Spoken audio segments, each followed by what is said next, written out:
He chose the cheapest place to rent, but it came with a curse. Kofi was a young tailor, living in a small town on the outskirts of Accra, Ghana. After years of learning the trade under his uncle, he finally decided to open his own shop. But with limited money, he searched for the most affordable place to start his business. After weeks of searching, he found a small building near the edge of town facing the cemetery. It was old, dusty, and no one had rented it for years. The landlord told him it was cheap because people didn't like the location. Kofi didn't care. All he saw was opportunity. It had 4 walls, a roof, and enough space for his sewing machine, fabrics, and a little stool for customers. The first day he opened the shop, he felt proud of himself. He decorated the walls with colorful fabrics, displayed his latest designs, and hung his measuring tapes like trophies. He even made a small wood signboard that read, "Kofi's Cuts, Tailoring with Style." Customers began to trickle in during the day, mostly curious villagers who wanted to see what the young man was doing. So close to the cemetery. Some bought little things, others promised to return. Business wasn't booming, but it was growing. Every night he would close his shop, clean the floor, and offer a short prayer before locking the door. But then strange things started happening. One night while he was stitching a dress for a client, he heard a soft knock at the back door. He thought it was a neighbor, but when he opened it, there was no one there. He stepped outside to check, but the cemetery was silent, with only the chirping of crickets in the background. He shrugged and went back inside. A few minutes later, he heard the knock again, but louder and more urgent. He grabbed a small stick and ran to the door again. No one. He looked around but saw nothing unusual. The wind blew gently, and the stars shone above. He went back in, his heart pounding. The next day he told a friend about it, but the friend only laughed and said it was probably kids playing tricks on him. Kofi laughed too, but that night he placed a chair against the door. Just to be sure, again around midnight the knocking returned. This time it was followed by a soft whisper. He couldn't hear what was being said, but it sounded like a woman's voice, whispering just beyond the door. He didn't open it. He stayed awake the entire night, clutching his stick and praying. Turned into weeks, and the events continued to grow stranger. One morning he entered the shop and found his spools of thread unwound and scattered across the floor. His scissors were in the sink, covered in water, and his needle box was missing. He searched everywhere and found the box outside on a grave just behind the building.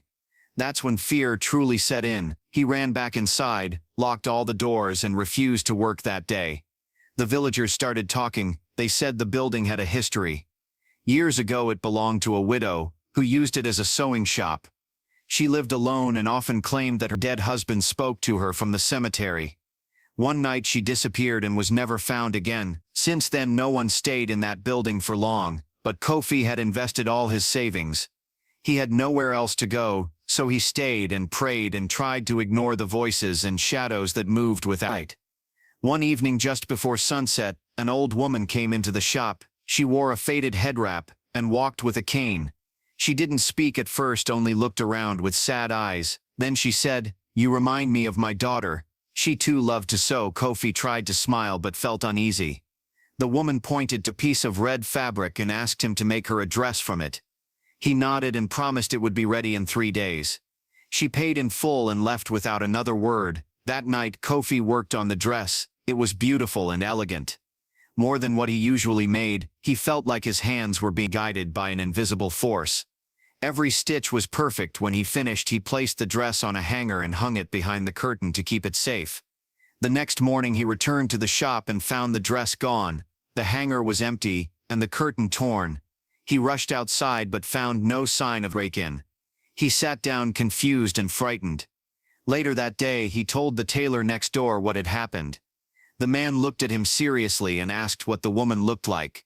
When Kofi described her, the man grew pale and said, "That sounds like Madame Essie. She died 5 years ago. She used to live in the village, and was buried right behind your shop." Kofi felt his blood freeze. He ran to the cemetery and found a grave with the name Madame Essie carved into the headstone, and on top of it was the red dress, neatly folded. That night he didn't sleep. He packed some of his things and considered leaving. But something inside him wouldn't let him walk away. He felt like he had been chosen or trapped. He decided to confront whatever was haunting the shop. He lit candles at every corner of the room, burned incense, and recited prayers he learned from his grandmother. At midnight the knocking returned. Time it was louder than ever. Kofi stood firm. He shouted, "Who are you? What do you want from me?" A voice responded, low and distant. "Leave this place, it is not for the living." He fell to his knees, trembling. The lights flickered, and the candles blew out. A cold wind swept through the room and the sewing machine started working by itself, stitching a piece of cloth that wasn't even in the machine. Moments later, everything stopped. Silence filled the room and Kofi sat there in the dark. His heart was beating fast, but he felt something change. The air was still heavy but no longer threatening. The next morning he woke up on the floor with the cloth from the machine lying beside him. It had a perfect embroidery of a dove stitched in gold, a symbol of peace. From that day forward the strange happenings stopped. Customers returned and business grew better than ever. Kofi never saw the old woman again. He kept her red dress framed in his shop, as a reminder. Villagers began to speak of the shop with respect. Some said the spirits had accepted him. Others believed he had been tested and passed. Kofi never told the full story to anyone, but every night, before closing, he would light a candle, say a prayer, and place a fresh flower near the back door facing the cemetery. And so the tailor who once chose the cheapest place to rent became the most respected cloth maker in the village. Not just for his skill but for his courage and his heart. And as always, don't forget to like, share and subscribe for more powerful stories rooted in African spirit and tradition.